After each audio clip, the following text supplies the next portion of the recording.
Easy to understand why many listeners might view Flaming Pie as a creative resurgence for Paul McCartney. After a somewhat uneven stretch through the 1980s, where his solo material often struggled to find consistent emotional depth, McCartney found renewed inspiration during his brief but fruitful collaboration with Elvis Costello. Though their working relationship was tense at times, it proved mutually beneficial. Both artists went on to release some of their most acclaimed work shortly afterward. For McCartney, this marked a turning point in rediscovering how to blend his pop instincts with a more introspective, emotionally resonant sound, something he had only occasionally explored in the past. His 1993 album Off the Ground is a strong example of this balance, often overlooked but rich with nuance. That same equilibrium is present on Flaming Pie, an album born out of challenging circumstances, but one that ultimately thrives because of them. Originally, EMI discouraged McCartney from releasing a solo album while the Beatles anthology series was in production. He later admitted to feeling offended by this suggestion but ultimately chose not to view the situation as a conflict. Why compete with one's own legacy?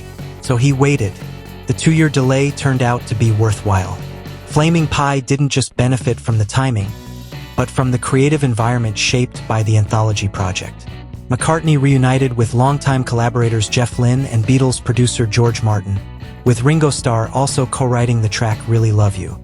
Although Martin had worked on earlier solo records like Tug of War and Pipes of Peace, those albums didn't quite showcase McCartney's maturity as a songwriter. They framed him more as a polished pop act. Flaming Pie, by contrast, reveals a more reflective artist. Its opening song, The Song We Were Singing, encourages listeners to pause and be present. A sentiment McCartney delivers with heartfelt sincerity, a quality that would become a mainstay in his later work. The album takes on a gentle, folksy atmosphere as McCartney draws on personal experiences. While the themes are broad, the writing here feels more intimate and direct than much of his earlier solo output. On The World Tonight, he conveys a sense of urgency and the desire to escape the relentless glare of the media. Some Days is a tender tribute to his wife Linda, underscored by delicate string arrangements. The collaborative production between Martin and Lynne is subtle but effective, lending a warm, acoustic texture throughout the record. While Flaming Pie doesn't dwell on domestic life in the way some of McCartney's past albums have, it does make one thing clear: love remains the driving force behind his music.